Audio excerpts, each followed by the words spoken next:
science or art, politics or economics. The fact is, social realities or private behavior, without understanding this, is very difficult to grasp. You will not understand why the children are behaving in that way, why the students are responding in this manner, unless you understand the philosophies which underpin modern societies. And that's what we want to talk about today. Okay. Now, the areas of growth that we want to work on at the Madrasah, there are many areas of growth. I've just outlined 3 of them. A Madrasah should develop the following areas in the students. The first one being spirituality or faith. We want to create hearts which are in love with Allah subhanahu wa ta'ala. Hearts which enjoy talking to Allah subhanahu wa ta'ala. Hearts that enjoy reading the book of Allah subhanahu wa ta'ala. Hearts that enjoy coming to the house of Allah subhanahu wa ta'ala. Hearts that enjoy serving the creatures of Allah subhanahu wa ta'ala. And they do these things not because they feel it is a burden or a requirement. They do these things not because they feel that this is an ethical responsibility. They do these things because they find fulfillment in doing these things. That is what spirituality is. And I have just kind of, shortened it by writing peace in the remembrance of Allah subhanahu wa ta'ala. The second thing that we also want to do is we want to help them to understand their beliefs and to help them understand their doctrines as well.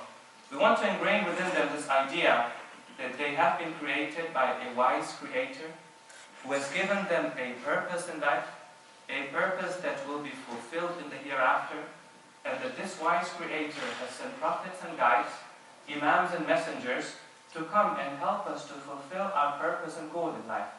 But not only understand that, here's the important point, we want to help them develop conviction in that, certainty in that. This is known as yaqeen. And this is sometimes very scarce to find. So that they live their lives according to this reality. Now I've written over there, a life that is based in reality. I just want you to remember the word haqq because that's going to be repeating itself over and over again. There's a very beautiful hadith. It says faith has 4 stages. And to reach the highest stage of faith, you have to traverse all of the 4 stages. The first stage is called Islam, where you become a believer, at least even in your mind, that there is one God, and the Prophet of Allah is the Prophet of God, and there's a hereafter. The next stage, it says, is called Iman. And Iman is higher than Islam. It is when those realities start coming down into your heart. Not fully, but they're now starting to enter your heart, and you start believing in them. Then the hadith says, the next step after that is called taqwa. That means now that the reality has entered your heart, you start living it in your life as well, in your behavior as well, in your actions as well. And the next step after taqwa is yaqeen, certainty. Alright? And then the hadith says, nothing is more scarce in human society like yaqeen, like, certainty and conviction. So that's our goal. We want to help them inculcate certainty and conviction in their beliefs as well. And the third one is we also want to help them develop their ethics and their character. There are 2 ways of living life. We can live life according to personal interest. I do those things which bring about benefits to me, whether they're right or they're wrong. Or the other way of living life is to say, I will do those things which are morally right, regardless of whether they're beneficial to me or they're harmful for me. Obviously, we want to raise children and students, and we want to raise ourselves as well, to do things which are morally right, regardless of whether they're beneficial to us or not beneficial to us. And most importantly, we want to make that a part of our nature, so that we don't have to think about whether I should do this or not. Our whole existence desires to do that thing which is right. Now, as we try to develop these aspects of our faith within ourselves, and then within our children as well, we face some obstacles from modernity. As far as spirituality goes, the obstacle that we face is something called hedonism or gratification. Now we're talking about that extensively today. As far as beliefs and doctrines go, we face a challenge that's called skepticism or subjectiveness. And as far as ethics and character go, the obstacle that we face is something that is very perversive and pervasive as well. It is individualism. Alright?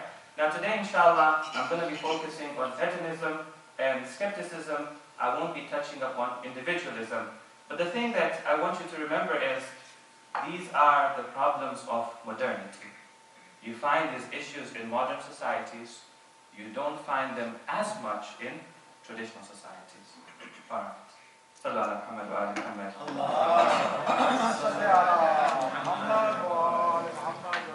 Any questions so far, based on what I've said?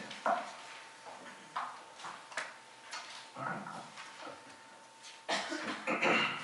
So, I think as teachers and as parents, you can appreciate what I'm about to say next. One of the common expressions that you find in children and the youth today, in trying to teach them something, or even trying to do something with them at home is, well, this is boring. I'm really not enjoying it. Can you make it more fun for me? Madrasah is not fun. This class is not fun. That teacher is not fun. I don't want to be in that class, right? But I'm not enjoying it. No? Sometimes, for example, I've seen this person get pulled into the office and they say, why are you making so much more fuss in class? Well, I have a suggestion. What's your suggestion?